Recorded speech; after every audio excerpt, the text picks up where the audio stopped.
ইসির নির্দেশনা, মন্ত্রণালয়ের বরাদ্দেও ভোট কেন্দ্রের জন্য কেনা হচ্ছে না সিসি ক্যামেরা, বাড়ছে সংশয়। দ্রুত ব্যবস্থার আশ্বাস সরকারের। সাবেক রাষ্ট্রপতি ও বিএনপির প্রতিষ্ঠাতা জিয়াউর রহমানের ৯০তম জন্মবার্ষিকী আজ। সমাধিতে শ্রদ্ধা সহ দিনভর নানান কর্মসূচি। চট্টগ্রামে আইনজীবী আলিফ হত্যায় অভিযোগ গঠন। আজ আদালতে নেওয়া হয়েছে ইসকনের বহিষ্কৃত নেতা চিন্ময় কৃষ্ণ দাসকে। স্পেনের কর্ডোভায় যাত্রীবাহী ট্রেনের সংঘর্ষে ২১ জনের মৃত্যু, আহত শতাধিক। চীনে স্টিল কারখানায় বিস্ফোরণে নিহত ২, আহত ৮৪।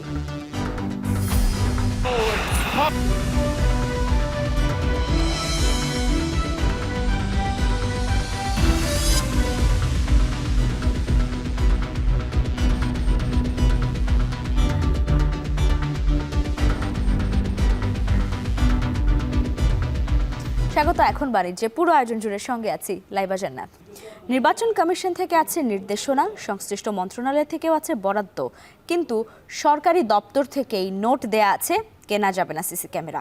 এতে জেলা শিক্ষা অফিস কিংবা তৃণমূলের শিক্ষা প্রতিষ্ঠান, সব পর্যায়ের কর্মকর্তা কিংবা কর্তৃপক্ষ সবাই বিভ্রান্ত হচ্ছেন। এখন প্রশ্ন উঠেছে, নির্বাচনের বাকি যখন আর মাত্র ৩ সপ্তাহ, তখন আদৌ কি সিসিটিভি সংযোজন সম্ভব? উপদেষ্টা বলছেন, এখন সরকারিভাবে কিনতে গেলে সময় লাগবে ৩ থেকে ৬ মাস, তাই অন্যভাবে ব্যবস্থার চেষ্টা চলছে। বিস্তারিত আজহার লিমনের প্রতিবেদনে এবং ছবি তুলেছেন রিপন হোসেন। ২০২১ সালের ১১ নভেম্বর ভোট গ্রহণ শুরুর মাত্র ১০ মিনিটের মাথায় দেশীয় অস্ত্রশস্ত্র নিয়ে এভাবেই শুরু হয় সংঘর্ষ। আহত হন স্বতন্ত্র চেয়ারম্যান পদপ্রার্থী সহ অনেকেই।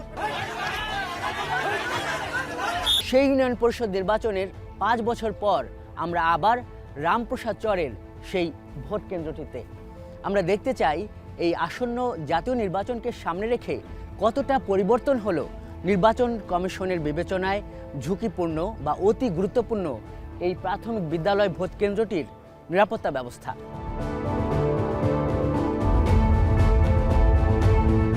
মেঘনাপাড়ের ৪ চালার এই ২টি টিনের ঘরই মূলত কুমিল্লা ১ আসনের ১০১ নম্বর ভোট কেন্দ্র রামপ্রসাদ চর সরকারি প্রাথমিক বিদ্যালয়। কোনো সীমানা প্রাচীর নেই, নরবরের টিনের বেড়ায় কোনো মতে ঝুলে আছে জং ধরা জানলা। এই ২টি স্কুল ঘরের ২ বারান্দায় লাগানো আছে ২টি সিসিটিভি ক্যামেরা, কিন্তু তা সচল নয়। এটার মাধ্যমে আগে আমরা দেখতাম আর কি, এখন আমার লগইন চাই, লগইন দিলে এখন আমার মোবাইল নাম্বারটা আমার দিলে পাসওয়ার্ড আর আমাদের কাছে নেই। এই স্কুলের প্রধান শিক্ষিকা তানজিনা শারমিন জানাচ্ছিলেন, ২০২৪ সালের ৯ জানুয়ারি নির্বাচনের কয়েকদিন আগে এই সিসিটিভি ক্যামেরা তাদের লাগাতে হয়েছিল একদিনের নোটিশে স্কুলের জমানো ফান্ড ব্যবহার করে। কারণ কেন্দ্র থেকে জরুরি ভিত্তিতে এটি করার নির্দেশ এসেছিল, যেভাবে এবার কোনো নির্দেশনা আসেনি। এবার যে নির্দেশনটা যেটা জানি যে এটা অফিস থেকে, এখন আমাদের অফিস কিনা বা নির্বাচন অফিস কিনা জানি যে প্রতিটা কেন্দ্রে আপনার সিসি ক্যামেরা লাগাতে হবে। নামে মাত্র হলেও আগের আমলে লাগানো কিছু সিসিটিভি কিছু ভোট কেন্দ্রে তবু আছে, কিন্তু শিবপুর উপজেলার এই ভরতের কান্দ্রি সরকারি প্রাথমিক স্কুলে সেটিও নেই। ভোট ডাকাত ধরার এই সহজলভ্য যন্ত্রটির সঙ্গে নেই সীমানা প্রাচীরক। একইভাবে সিসিটিভি নেই সীমান্তবর্তী ঝুঁকিপূর্ণ ভোট কেন্দ্র কুমিল্লা মাধ্যমিক উচ্চ বিদ্যালয়েও। এবং এভাবে একই চিত্র দেখা গেছে অধিকাংশ ভোট কেন্দ্রে। সবাই জানেন বরাদ্দ আছে কিংবা আসবে, কিন্তু আসেনি। আমি যতটুকু জেনেছি প্রত্যেকটা ভোট কেন্দ্রের জন্যই সংস্কারের জন্য সরকার কিছু বরাদ্দ দিয়েছে। সিসি ক্যামেরা মাস্ট, এছাড়া তো লোকজন ধরা যাবে না, তাদের উপরেই নির্ভর করে। নরসিংদী জেলার এই নির্বাচন কর্মকর্তাকে প্রশ্ন করেছিলাম, এই জেলার কতটি স্কুলের সিসিটিভি সচল আছে। ৬৬৩টা ভোট কেন্দ্রের মধ্যে ১৮৫টা কেন্দ্রে সিসিটিভি রয়েছে। তো এর মধ্যে সিসিটিভি আপনারা জানেন যে সিসিটিভি রয়েছে, কিন্তু দেখা গেছে 10টা ক্যামেরার মধ্যে 5টা সচল আছে, 5টা সচল নেই। ইলেকশনের আগে কতটা বাস্তবায়ন হবে আসলে বলা মুশকিল, তবে আমরা আশাবাদী। এটা ঠিক, নির্বাচন কমিশনের দপ্তরে এ সংক্রান্ত একটি নির্দেশনা কাগজে কলমে দেখানো হয়। প্রাথমিক ও গণশিক্ষা মন্ত্রণালয় এবং স্থানীয় সরকার বিভাগকে পাঠানো এই বার্তায় যেসব বিষয়ে বলা হয়েছিল তার অন্যতম ভোট কেন্দ্রে সিসিটিভি সংযোজন নিশ্চিত করা। যদিও জেলার প্রাথমিক শিক্ষা কর্মকর্তারা বলছেন সিসিটিভি সংযোজন সংক্রান্ত কোনো সরকারি নির্দেশনা তারা পাননি। ওখানে একটু সমস্যা আছে, সেটা হলো যে আমরা তো লিখছিলাম টাকার জন্য, মেরামতের টাকা সবগুলো দিয়েছে, দেওয়ার পরে ওখানে আবার লিখে দিয়েছে যে সিসি ক্যামেরার জন্য টাকা খরচ করা যাবে না। এই অস্পষ্টতা কেন প্রশ্ন করেছিলাম পরিবেশ উপদেষ্টাকে। আমরা যদি সরকারি পর্যায়ে কিনতে যাই তাহলে এটা 3 থেকে 6 মাসের আগে এই জিনিসটা হবে না, ফলে এটা স্থানীয় পর্যায়ের ওরাই যদি কিনে ফেলে তাহলে আমরা অ্যাটলিস্ট 90% কাভারেজ দিয়ে দিতে পারবো। এটা গড়িমসির ব্যাপার না, এটা হচ্ছে একটা প্রক্রিয়া যেটা ফলো করতে হবে, সেটা ফলো করে আসার ব্যাপার। বিশেষজ্ঞরা বলছেন বাস্তবতা আর নথিগত নির্দেশনার পার্থক্য সুষ্ঠু নির্বাচন নিয়ে শঙ্কা তৈরি করছে। 1.5 বছর সময় পেয়ে নির্বাচনের ঘাটতি রাখবেন কেন আপনি? তাহলে এটা আপনার অদক্ষতা এবং আপনি নিজে পারছেন না বিধায়, তো না পারলে পদে থাকেন কেন? যদি এই ক্যামেরার কারণে যদি নিরাপত্তা বলেন, ভোট কারচুপি বলেন, এই সকল ক্ষেত্রে যদি কোনো প্রবলেম তৈরি হয় তাহলে তো কেউ আপনাকে ছাড়বে না। সারা দেশের 42,761টি ভোট কেন্দ্রকে যেভাবে লাল, হলুদ ও সবুজ শ্রেণীতে ভাগ করেছে নির্বাচন কমিশন, সেখানে দেখা গেছে প্রায় 9,000 ভোট কেন্দ্র সীমান্ত অঞ্চল, দুর্গম এলাকা এবং রাজনৈতিক সংঘাতের জন্য অত্যন্ত ঝুঁকিপূর্ণ। হলুদ চিহ্নিত অর্থাৎ ঝুঁকিপূর্ণ আছে আরও 16,000-এর বেশি ভোট কেন্দ্র। নির্বাচনের ঠিক পূর্ব মুহূর্তেও যেভাবে এসব ভোট কেন্দ্রকে পর্যাপ্ত নিরাপত্তা ব্যবস্থাপনায় আনা যাচ্ছে না, সেখানে নির্বাচনটি আসলে কেমন হতে যাচ্ছে তা নিয়ে শঙ্কা প্রকাশ করেছেন বিশেষজ্ঞরা। আজহার লিমন, এখন, ঢাকা।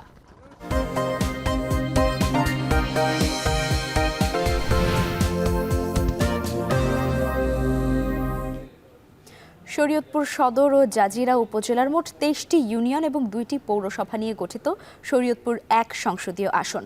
ভঙ্গুর অবকাঠামো, নদী ভাঙন ও দারিদ্রতা এই আসনের মানুষের ভাগ্য উন্নয়নের প্রধান বাধা হয়ে দাঁড়িয়েছে। আসন্ন সংসদ নির্বাচন ঘিরে শরীয়তপুর 1 আসনের সামগ্রিক পরিস্থিতি জানাতে রাজগঞ্জ ব্রিজ থেকে যুক্ত হচ্ছেন জাওয়াদ মাহমুদ।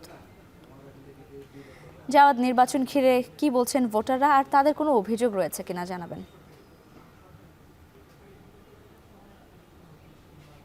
লাইবা, আপনি যেমনটি বলছিলেন যে 23টি ইউনিয়ন এবং 2টি পৌরসভা নিয়ে শরীয়তপুর 1 সংসদীয় আসন গঠন করা হয়েছে। এখানে মোট 2টি উপজেলা অর্থাৎ শরীয়তপুর সদর উপজেলা এবং জাজিরা উপজেলা, এই উপজেলায় 2টি পৌরসভা রয়েছে এবং এখানে মোট ভোটার রয়েছে 3,80,000 ভোটারের মতো। সামগ্রিকভাবে মোটামুটি বলা চলে যে একটি বড় সংখ্যক ভোটার এখানে রয়েছে। আমরা সকাল থেকেই এই সংসদীয় 1 আসনের বিভিন্ন জায়গায় ঘুরেছি, সেই জায়গা থেকে এখানে ভোটার সংখ্যা বেশ উল্লেখযোগ্য।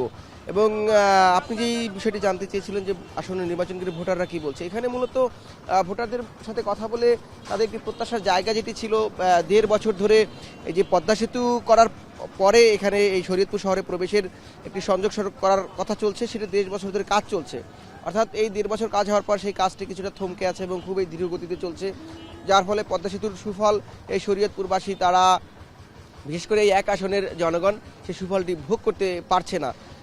এটি তাদের চাওয়ার মধ্যে আমরা একটি সবচেয়ে প্রথম দিকে দেখেছি যে তার অধিকাংশই এই সড়কটির বাস্তবায়ন চাচ্ছেন এবং যারা এবার প্রতিদ্বন্দ্বিতা করছেন বিভিন্ন দলের, তারাও মূলত এটিকেই সবচেয়ে বেশি প্রতিশ্রুতির শুরুর দিকে রাখছেন যে তারা যদি সরকার গঠন করতে পারে তাদের সমর্থিত দল, তাহলে তারা এই কাজটি অগ্রাধিকার ভিত্তিতে করবেন।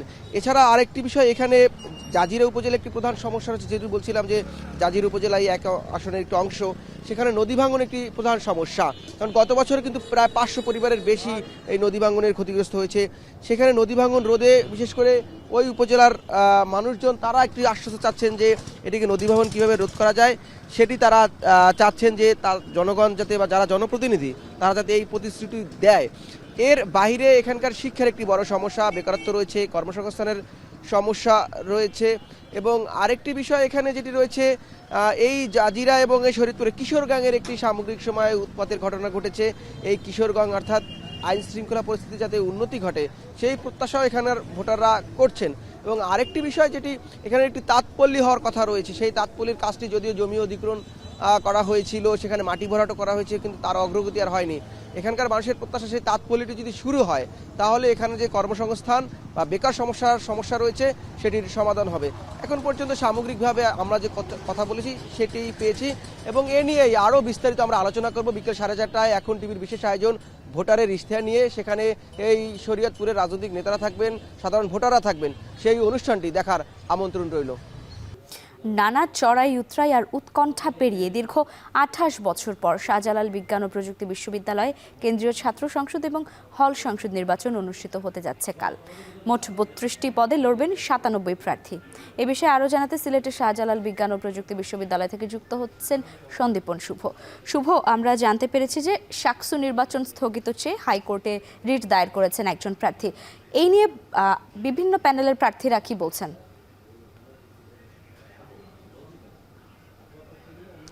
দেখুন, আমি সেই প্রসঙ্গে আসবো পরে, কিন্তু এখন যে অবস্থাটি বিরাজ করছে সেটি কিন্তু উৎসবমুখর পরিবেশ এবং 2 যুগেরও বেশি সময়, অর্থাৎ আপনি যেমনটি বলছিলেন 28 বছর পর কিন্তু যে নির্বাচনটি হচ্ছে শাকসু নির্বাচন, সেটিতে কিন্তু একটি উৎসবের মেজাজে কিন্তু এখানে রূপ নিয়েছে।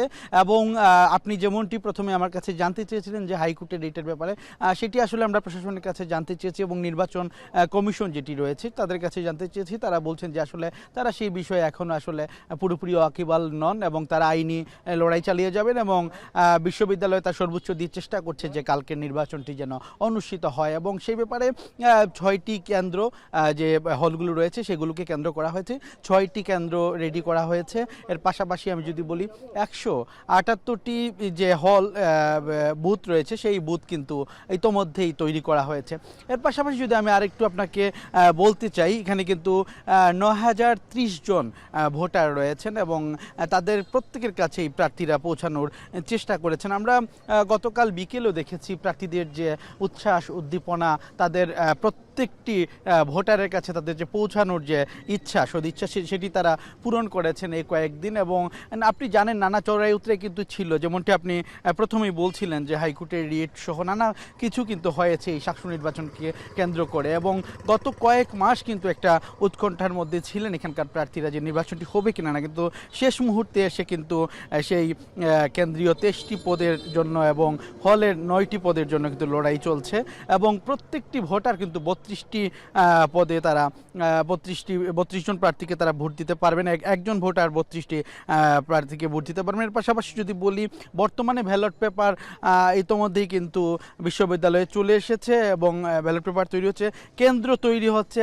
এবং গতকালকে আইন শৃঙ্খলা পরিস্থিতি নিয়ে কিন্তু একটা বিশেষ বৈঠক হয়, সেই বৈঠকে কিন্তু আইন শৃঙ্খলা পরিস্থিতি যাতে ভালো থাকে, নিরাপত্তা জোরদার থাকে এবং সুষ্ঠু নির্বাচন অনুষ্ঠিত হয় সে ব্যাপারে কিন্তু কথা হয়েছে। এবং সব কিছু মিলিয়ে বলা যাচ্ছে যে এখন পর্যন্ত পরিস্থিতি স্বাভাবিক এখানে রয়েছে এবং নির্বাচন কমিশন তার যথাসাধ্য চেষ্টা করছেন এখানকার পরিস্থিতি এবং নির্বাচনটি যেন সুন্দরভাবে তারা উদযাপন করতে পারেন। তো লাইবাই ছিল আমার কাছে সিলেটের শাকসু নির্বাচন নিয়ে সর্বশেষ তথ্য। সহকর্মী সন্দীপন শুভ যুক্ত ছিলেন, জানাচ্ছিলেন শাকসু নির্বাচনের খবর। চট্টগ্রামে আইনজীবী সাইফুল ইসলাম আলিফ হত্যা মামলায় ইসকনের সাবেক নেতা চিন্ময় কৃষ্ণ দাস ব্রহ্মচারী সহ 39 আসামির বিরুদ্ধে অভিযোগ গঠনের শুনানি আজ। আদালত প্রাঙ্গণে এবং আশেপাশের জোরদার করা হয়েছে নিরাপত্তা ব্যবস্থা। বিস্তারিত জানাতে চট্টগ্রাম আদালত ভবন থেকে যুক্ত হচ্ছেন কাজী মাহফুজ। আজই অভিযোগ গঠন করা হবে কিনা জানতে চাই এবং চিন্ময় কৃষ্ণ ছাড়া আর কাউকে আসামি করা হয়েছে কিনা। লাইবা, শুধু চট্টগ্রাম নয়, দেশ বিদেশে আলোচিত চাঞ্চল্যকর আইনজীবী আলিফ হত্যাকাণ্ডের চার্জ গঠন হচ্ছে আজ। ইতোমধ্যেই অন্যতম প্রধান আসামি যাকে বলা হয় সাবেক ইসকন নেতা চিন্ময় কৃষ্ণ দাস ব্রহ্মচারী সহ 23 জন আসামিকে ইতোমধ্যেই আদালতে হাজির করা হয়েছে। আমরা দেখেছি নিশ্ছিদ্র নিরাপত্তা ব্যবস্থার কয়েকটি নিরাপত্তা স্তরের বলয়ের মধ্য দিয়েই তাদেরকে আদালতে হাজির করা হয়। 9:40 আদালতে নিয়ে আসা হয়। এই মুহূর্তে দ্রুত বিচার ট্রাইব্যুনালে তাদের যে শুনানি সহ অভিযোগ গঠন করা হয়েছে শুনানি কার্যক্রম চলমান রয়েছে বিচারক মোহাম্মদ জাহিদুল হকের এই আদালতে। আমরা দেখেছি সকাল থেকে কিন্তু পুলিশের পাশাপাশি র্যাব এবং সেনাবাহিনীর সদস্যরা নিরাপত্তা ব্যবস্থায় নিয়োজিত রয়েছেন। আমরা দেখেছি প্রায় 1000-এর মতো পুলিশ সদস্য এখানে আদালত থেকে শুরু করে বিভিন্ন প্রবেশ মুখে তারা নিয়োজিত রয়েছেন। একই সাথে সেনাবাহিনীর সদস্য, র্যাবের সদস্যরা রয়েছেন। অর্থাৎ নিরাপত্তার ক্ষেত্রে যাতে কোনো ধরনের ব্যাঘাত না ঘটে সেদিকে কিন্তু আইন শৃঙ্খলা বাহিনীর সদস্যরা নজর রেখেছেন। আপনাকে বলে রাখি যে 2024 সালের 26 নভেম্বর চট্টগ্রামের এই আদালতে সাবেক ইস্কন নেতা চিন্ময় কৃষ্ণ দাস ব্রহ্মচারীর কে আদালতে তোলার পরেই মূলত তার এই বিচার কার্যকে কেন্দ্র করে সংঘর্ষের ঘটনা ঘটে। সেখানে পুলিশের ভ্যান গাড়িতে ভাঙচুর সহ এখানকার আইনজীবী আলিফকে কুপিয়ে এবং পিটিয়ে হত্যা করা হয়। এরপরে তার বাবা অর্থাৎ আলিফের বাবা কোতোয়ালি থানায় মামলা দায়ের করে 31 জনকে আসামি করে হত্যা মামলা দায়ের করেছিল এবং পরবর্তীতে আরও কয়েকটি মামলা দায়ের করা হয়। সব কিছু মিলিয়ে অর্থাৎ 14 মাসে এসে মূলত আজ চার্জ গঠন করা হয়েছে এবং এর মধ্য দিয়ে মূলত বিচারিক কার্যক্রম যেটা ট্রায়াল সেটি শুরু হবে, পরবর্তীতে সাক্ষ্য গ্রহণ চলবে। আমরা সেই বিষয়গুলো জানতে পেরেছি। তবে এই মুহূর্তে যে বিচারিক কার্যক্রম সেটি চলমান রয়েছে, হয়তো একটু পরে আমরা জানতে পারবো চার্জ গঠন শুরু হয়েছে কিনা। চার্জ শুরু হলে পরে মূলত সাক্ষ্য গ্রহণ সহ শুনানির অন্যান্য যে কার্যক্রম সেটি শুরু হবে, আমরা এমনটি জানতে পেরেছি। তো এই ছিল আমার কাছে চট্টগ্রামে আলিফ হত্যাকাণ্ডের চার্জ গঠনের কার্যক্রমের সবশেষ তথ্য।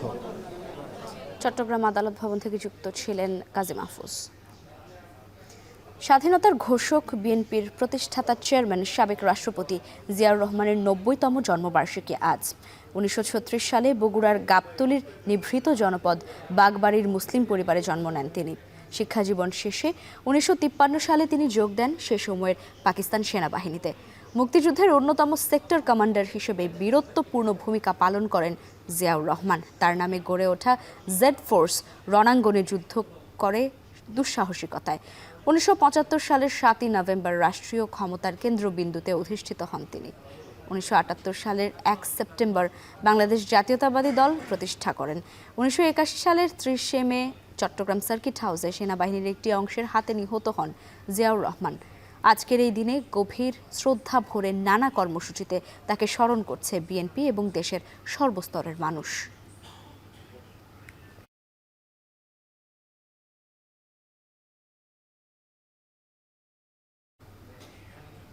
বিএনপির প্রতিষ্ঠাতা এবং সাবেক রাষ্ট্রপতি জিয়াউর রহমানের 90তম জন্মবার্ষিকী উপলক্ষে তার সমাধিতে শ্রদ্ধা জানাতে আসছেন নেতাকর্মী এবং সাধারণ মানুষ। এ নিয়ে আরও জানাতে যুক্ত হচ্ছেন সাব্বির রোজ। রোজ, সমাধিস্থলে বিএনপির কোন কোন কেন্দ্রীয় নেতাকে দেখা গেছে আর কি বলছেন তারা?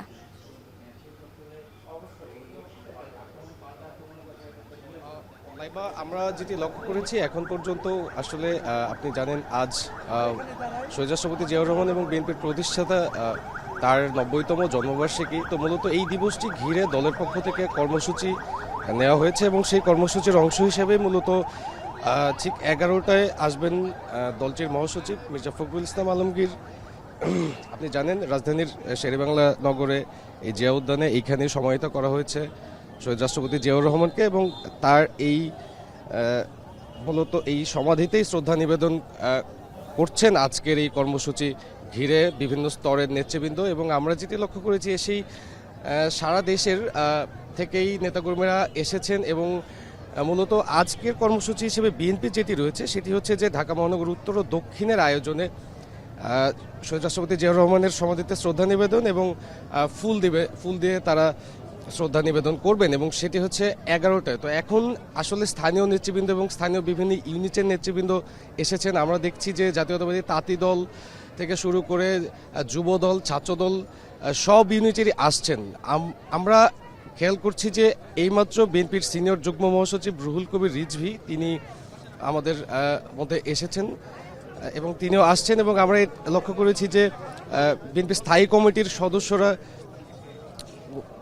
আসবেন আর কিছুক্ষণের মধ্যেই সেরকম একটি প্রস্তুতি নেওয়া হয়েছে আইনশৃঙ্খলা বাহিনীর পক্ষ থেকে। এবং আজকের এই কর্মসূচি অনারম্বর করতে মূলত পুরো মাজার প্রাঙ্গণে পুলিশ, বিজিবি সহ বিভিন্ন ধরনের রাষ্ট্রীয় বাহিনী মোতায়েন করা হয়েছে এবং নেতাকর্মীরা যেটি বলছেন যে শহীদ রাষ্ট্রপতি জিয়াউর রহমানের হাত ধরে মূলত বহুদলীয় গণতন্ত্র প্রতিষ্ঠিত হয়েছিল বাংলাদেশে। তো এখন এই যে আগামী নির্বাচন রয়েছে এবং গণতন্ত্রের আপোষের নেত্রী সাবেক BNP chairperson Begum Khaleda Xiao মূলত বাংলাদেশের জন্য আন্দোলন সংগ্রামে তার যে অবদান রয়েছিল সেই বিষয়গুলোকে আগামী নির্বাচনে যেন তার সন্তান বা বিএনপির নবনির্বাচিত চেয়ারম্যান তারেক রহমান যেন সেই পথেই হাঁটে এবং মানুষের কল্যাণে যেন সেই ধরনের আদর্শকে ধারণ করে, এটি তারা প্রত্যাশা করছে। তো আপাতত এই কর্মসূচি শুরু হবে ঠিক 11টায়। লাইবা। সাবেক রাষ্ট্রপতি জিয়াউর রহমানের জন্মবার্ষিকী উপলক্ষে তার সমাধিতে শ্রদ্ধা জানাতে আসছেন নেতাকর্মী এবং সাধারণ মানুষ, আর এই নিয়ে জানাতে যুক্ত ছিলেন সাব্বির রোজ। আন্তর্জাতিক অপরাধ ট্রাইব্যুনালে গুমের মামলায় শেখ হাসিনা সহ 3 সেনা কর্মকর্তার বিরুদ্ধে অভিযোগ গঠনের ওপর শুনানি আজ। একই সঙ্গে আশুলিয়ায় 6 জনের মরদেহ পোড়ানো সহ 7 জনকে হত্যা মামলার যুক্তিতর্কও হবে। এ নিয়ে আরও জানাতে যুক্ত হয়েছেন জাহিদ হাসান। জাহিদ, জানাবেন গুমের মামলার অভিযোগের বিষয়ে, আর আশুলিয়ায় 6 মরদেহ পোড়ানোর মামলার অগ্রগতি কতদূর?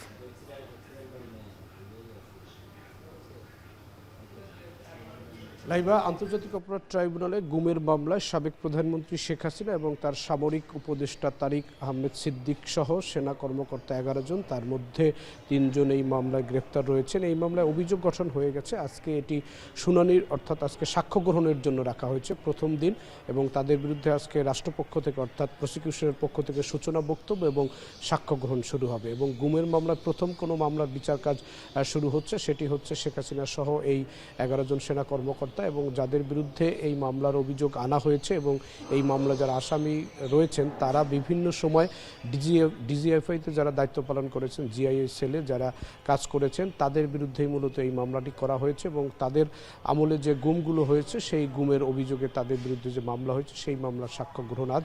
এবং সেনাবাহিনীর যে সমস্ত কর্মকর্তারা এই মামলায় গ্রেপ্তার হয়েছেন গুমের মামলায়, তাদের বিরুদ্ধে প্রথম কোনো মামলার আনুষ্ঠানিক বিচার শুরু হওয়ার পরে সাক্ষ্য গ্রহণ শুরু হচ্ছে। এবং এর প্রধান আসামি শেখ হাসিনা এবং তার সামরিক উপদেষ্টা তারিক আহমেদ সিদ্দিক, এবং এই মামলায় মোট 13 জন আসামির মধ্যে 7 জন পলাতক রয়েছেন।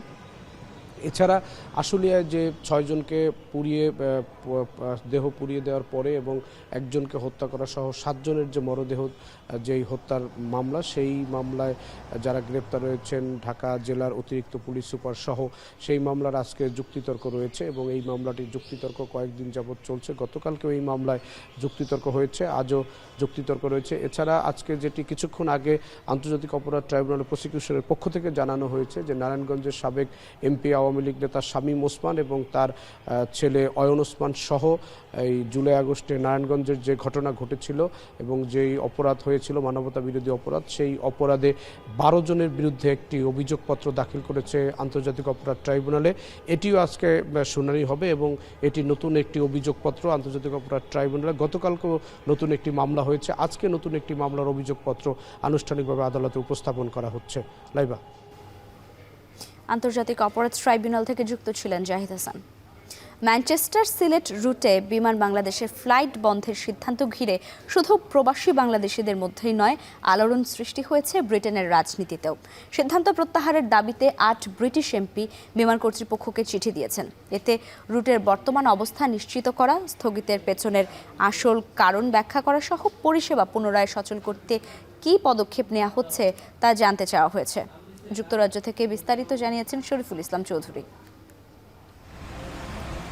ম্যানচেস্টার সিলেট রুটে বিমান বাংলাদেশ এয়ারলাইন্সের ফ্লাইট বন্ধের সিদ্ধান্তকে কেন্দ্র করে ব্রিটেনের রাজনীতিতে ঝড় বইছে। এই সিদ্ধান্তের বিরুদ্ধে গ্রেটার ম্যানচেস্টার ও নর্থ ওয়েস্টের 8 জন ব্রিটিশ এমপি একজোট হয়ে প্রথমবারের মতো আনুষ্ঠানিক আলটিমেটাম দিয়েছেন। ব্রিটিশ রাজনীতিতে এমন হস্তক্ষেপ বিরল ঘটনা। Since the cancellation has been on the agenda, obviously there's a huge reaction and response from the community saying they're not happy with this and actually they need more flights, not less. So I will do my best to find out and obviously work with my colleagues as well in the cross-party group in Bangladesh. ম্যানচেস্টারের ফ্লাইটটি continue করবে, এটা নিয়ে কিছুদিন পর পর flight বন্ধ হচ্ছে এই সংবাদ আমরা শুনতে চাই। এটা কন্টিনিউ হবে, যেভাবেই হোক সরকার সেটা ম্যানেজ করবে। দীর্ঘ আন্দোলনের ফসল হিসেবে 2019 সালের অক্টোবর থেকে ম্যানচেস্টার সিলেট রুটে বিমানের ফ্লাইট চালু হয়। বাংলাদেশ থেকে ম্যানচেস্টারে সরাসরি ফ্লাইট পরিচালনা করে একমাত্র বিমান বাংলাদেশ এয়ারলাইন্স। এই গন্তব্যে আগে সপ্তাহে 3টি ফ্লাইট পরিচালিত হতো। তবে 1 ফেব্রুয়ারি পর্যন্ত এ রুটে বিমানের সরাসরি ফ্লাইট বন্ধের ঘোষণা ম্যানচেস্টার ও আশপাশের প্রায় 3 লাখ প্রবাসী বাংলাদেশিদের দুশ্চিন্তায় ফেলেছে। বিশেষ করে বয়স্ক মানুষদের কথা চিন্তা করে এই ফ্লাইটটি চালু রাখা। ম্যানচেস্টার, ওল্ডহাম, বার্মিংহাম সবারই খুব সহজভাবে তারা সেই এয়ারপোর্টটি ব্যবহার করে বাংলাদেশে যেতে পারতেন। অনেক সময় চলে যায় আমাদের ফ্যামিলি নিয়ে, আমাদের বাচ্চা কাচ্চা নিয়ে লন্ডনে এসে ফ্লাইট করাটা অনেক টাফ হয়ে যায়। আগে যেরকম ছিল সেভাবে বজায় থাকুক এবং এটার একটা দ্রুত সমাধান সুন্দরভাবে যেন হয়। 1 ফেব্রুয়ারির সময়সীমা যতই ঘনিয়ে আসছে, ব্রিটেনের বাংলাদেশি কমিউনিটির উদ্বেগ তত বাড়ছে। সবার দৃষ্টি এখন বাংলাদেশ বিমানের সিদ্ধান্তের দিকে। বিমান বাংলাদেশ কি বিশ্বস্ত যাত্রীদের গুরুত্ব দেবে, নাকি আভ্যন্তরীণ চাপের মুখে ঐতিহাসিক এই রুটটি স্থায়ীভাবে হারিয়ে যাবে? শরীফুল ইসলাম চৌধুরী, এখন, লন্ডন। দিনাজপুরের পার্বতীপুরে বড় পুকুরিয়া তাপ বিদ্যুৎ কেন্দ্রের বিদ্যুৎ উৎপাদন পুরোপুরি বন্ধ হয়ে গেছে। রোববার সকালে কেন্দ্রটির প্রথম ইউনিটের বয়লারের টিউব ফেটে যাওয়ায় 125 মেগাওয়াট ক্ষমতা সম্পন্ন ইউনিটটি বন্ধ হয়ে যায়। এর আগে যান্ত্রিক ত্রুটির কারণে বন্ধ হয়ে যায় দ্বিতীয় এবং তৃতীয় ইউনিট। এর মধ্যে দিয়ে কেন্দ্রটির 3টি ইউনিটের উৎপাদনে বন্ধ হলো। দ্বিতীয় ইউনিটটি 2023 সালে এবং তৃতীয় ইউনিটটি গেল নভেম্বরের 1 তারিখে বন্ধ হয়ে যায়। রোববার সকাল থেকে প্রথম ইউনিটের যান্ত্রিক ত্রুটি দেখা দেয়। বিদ্যুৎ কেন্দ্রের প্রধান প্রকৌশলী আবু বকর সিদ্দিক জানান, বয়লার ঠান্ডা হলে মেরামত কাজ শুরু হবে, তবে কবে নাগাদ আবার উৎপাদন শুরু হবে তা এখনই বলা যাচ্ছে না বলে আরও জানিয়েছেন কর্মকর্তারা।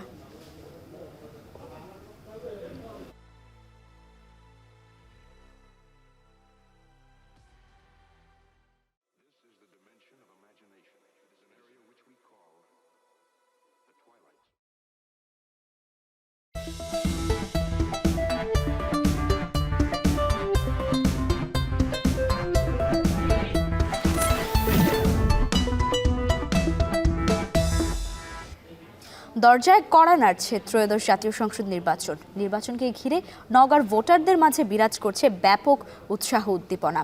আমেজ ছড়িয়ে পড়েছে নারীদের মাঝেও। নির্বাচিত প্রতিনিধি নারীদের সম অধিকার প্রতিষ্ঠা সহ উদ্যোক্তা বান্ধব হবে এমন প্রত্যাশা এই অঞ্চলের নারীদের। আব্বাস আলীর তথ্য এবং ছবিতে প্রতিবেদন।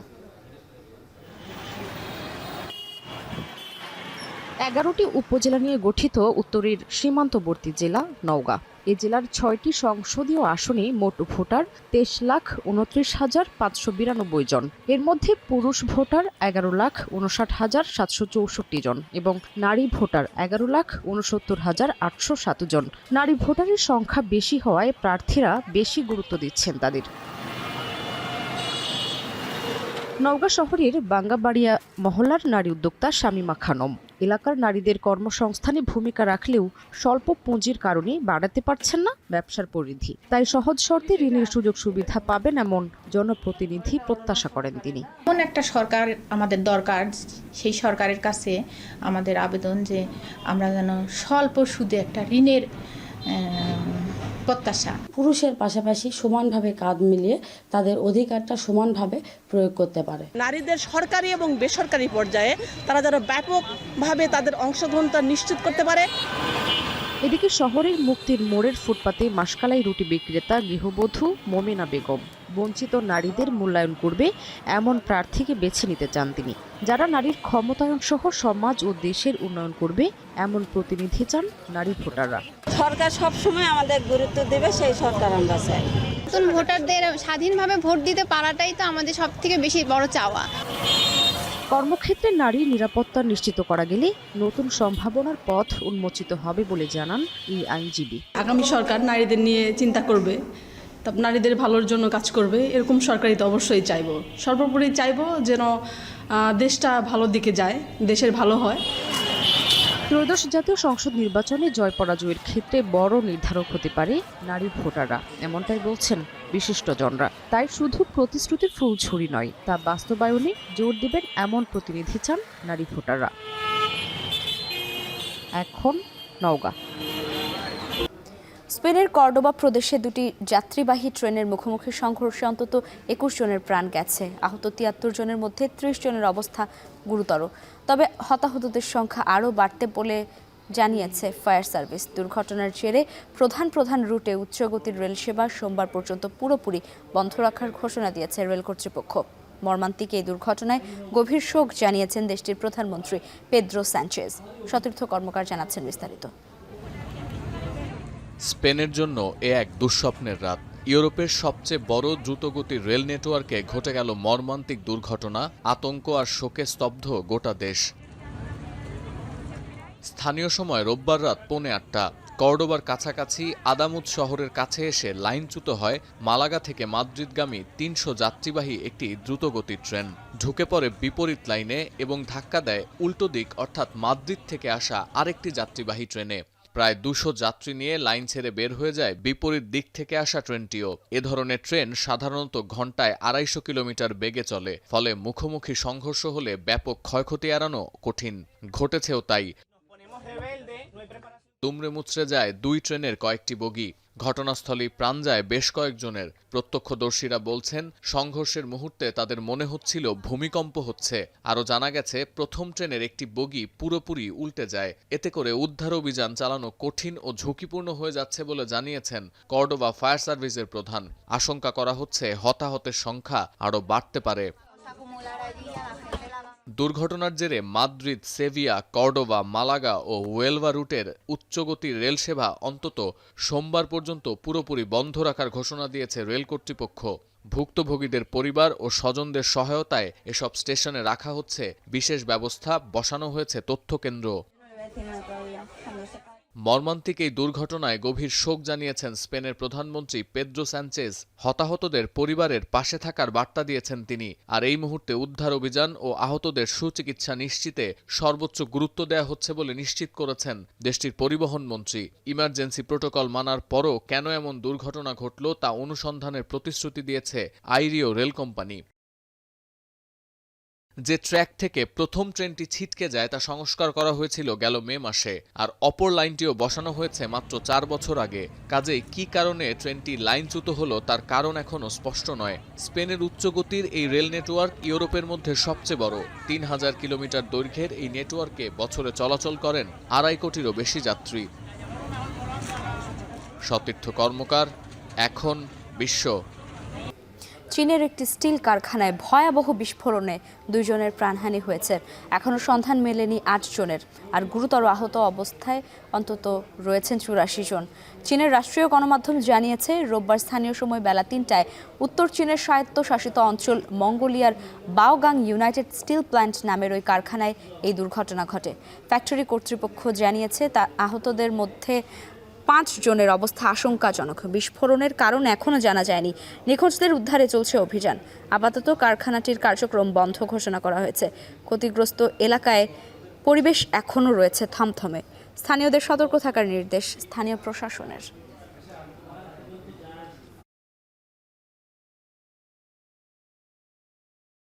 এবারে খেলার খবর। মরক্কোকে ১-০ গোলে হারিয়ে আফ্রিকান কাপ অফ নেশনসের শিরোপা পুনরুদ্ধার করল সেনেগাল। ৯৪ মিনিটে গিয়ের গোলে নিশ্চিত হলো জয়। পুরো আসরে অনবদ্য পারফরমেন্সের জন্য টুর্নামেন্ট সেরা হয়েছেন সাদিও মানে। বিস্তারিত দেখুন প্রতিবেদনে। বিপিএলে খাবারের দাম নিয়ে মুখোমুখি অবস্থানে দর্শক এবং দোকান মালিকরা। দর্শকদের দাবি, স্বাভাবিকের চেয়ে অনেক বেশি দামে কিনতে হচ্ছে তাদের। যদিও দোকানদাররা বলছেন, নির্ধারিত মূল্য তালিকা থেকেও কম দামে খাবার বিক্রি করছেন তারা। বিস্তারিত দেখুন প্রতিবেদনে। বিপিএলের দ্বাদশ আসরে ঢাকা পর্বে প্রায় প্রতিদিনই দেখা গেছে উল্লেখযোগ্য দর্শক উপস্থিতি। প্রিয় দলকে গলা ফাটিয়ে সমর্থন দিতে দূর দূরান্ত থেকে স্টেডিয়ামে এলেও দর্শকরাই যেন প্রহসনের শিকার। স্টেডিয়ামে খাবারের বাড়তি দামের অভিযোগ পুরনো। গত বিপিএলে স্টেডিয়ামে খাবারের দাম নিয়ন্ত্রণে বিসিবি থেকে ছিল কড়া নির্দেশনা, তবে এবার যেন দেখা গেল পুরনো চিত্রই। বিসিবি থেকে নির্ধারিত মূল্য তালিকা দেওয়া হলেও খাবারের অতিরিক্ত দামের অভিযোগ দর্শকদের মুখে মুখে। পানির মূল্যটা সবথেকে একটু বেশি আর কি, খাবারের মূল্যের ভিতরে পানির দামটা বেশি। পুরো একটা বটল ১০০ টাকা নেয় আর কি, এটা প্রাইসটা অ্যাকচুয়ালি অনেক বেশি। বাচ্চা আসলে দেখা যায় অনেক সময় বাচ্চার খাবার নিয়ে আসতে হয়, যেটা আমরা স্টেডিয়ামে পাই না। এগুলো তো আমাদের আনতেও দেয় না। আবার স্টেডিয়ামে যেটা পাই সেটা হচ্ছে প্রাইসটা অনেক বেশি থাকে। ১০ টাকা এক গ্লাস পানি কিনে কেন খেতে হবে? ৪০ টাকার বোতল ৮০ টাকার বোতল 50 টাকা। ১ লিটার পানি আমাদের কেন ১০০ টাকাতে কিনে খেতে হবে? স্টেডিয়ামের ভিতরে একটু দাম বেশি থাকবে, কিন্তু অতিরিক্ত দাম নিচ্ছে, এটার জন্য খুবই 10 টাকার জিনিস 20 টাকা নিতেছে। একটা চিপ, এক প্যাকেট চিপ সাধারণত 10 টাকা, ওটা স্টেডিয়াম হিসেবে 15 টাকা নেই, কিন্তু নিতেছে 20 টাকা ভাই। অবশ্য খাবারের অতিরিক্ত মূল্য নেওয়ার বিষয়টি অস্বীকার করেছেন দোকানদাররা। ক্ষেত্রবিশেষে স্বাভাবিক মূল্যের চেয়েও কম দামে খাবার বিক্রির কথা জানিয়েছেন তারা। চিকেন ফ্রাই বার্গার ১৫০, এটা ১০০ করে, পিৎজা ১৫০। রেট সবগুলোর মানে বাইরের যে রেট সে রেট সেম রেটই, কিন্তু জিনিসগুলো অনেক ফ্রেশ ভালো আজকের। দর্শকের তো চাহিদা কম, দর্শক কম, এই জন্য আমরা বিসিবি যে রেট দিছি এই রেট থেকে আরো কম রেটে বিক্রি করতেছি। এখানে যেগুলো প্রোডাক্ট আছে বলছেন আপনার বিসিবিতে যে নির্ধারিত রেটটা আছে এটার আপনার অনেক কমে বিক্রি করছি। আমাদের যে খরচটা এই খরচটা তো দিতে হবে তাই না? আমরা যেহেতু চট্টগ্রাম থেকে আসছি তাহলে আমাদের একটা খরচ আছে, আমরা এখানে থাকতেছি ওই অনুযায়ী আমাদের একটা খরচ আছে, ওইটা তো চালাইতে হবে তাই না? এ বিষয়ে বিসিবির ফ্যাসিলিটিস কমিটির চেয়ারম্যান সানিয়ান তানিমের সঙ্গে যোগাযোগের চেষ্টা করা হলেও তিনি ফোন বা মেসেজের উত্তর দেননি। খেলার মাঠের প্রাণ কিন্তু দর্শকরাই, বলা হয় ক্রিকেটের দ্বাদশ ব্যক্তি সমর্থকরা, কিন্তু সেই বড় স্টেক হোল্ডারদের কথা ভেবে বিসিবিকে খাবারের দাম আরেকটু কমিয়ে রাখতে পারে না?